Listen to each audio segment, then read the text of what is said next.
Tolerance interval.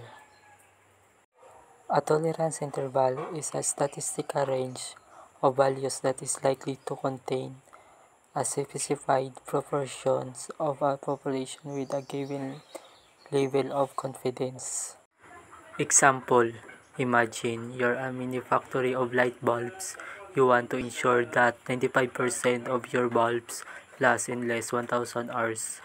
You can use a tolerance interval to determine the minimum lifespan you need to guarantee to meet this requirement.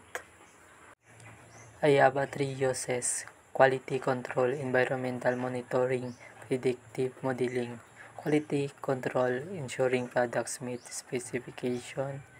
Environmental monitoring, assessing the range of values for a particular environment variable. Predictive modeling, estimated the range of possible outcomes. Example: let's imagine you're a quality control manager at a factory producing screw. You want to ensure that 99% of the screw you produce meet a specific length requirements, say 2.5 cm. How tolerance interval can help. Number 1. Data collection. You collect a sample of screw and measure their lengths. Number 2.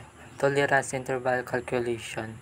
You use the statistical software or formula to calculate a two-side 99% tolerance interval based on your sample data.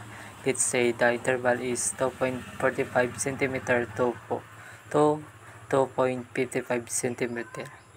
Interpretation. This means that you are confident that 95% of the screw produced by your factory will have lengths between 2.45 cm to 2.5 cm. Summary.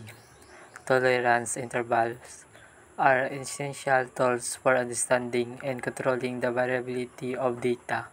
They provide a statistically sound way to estimate the range within which a certain proportion for population is likely to fall.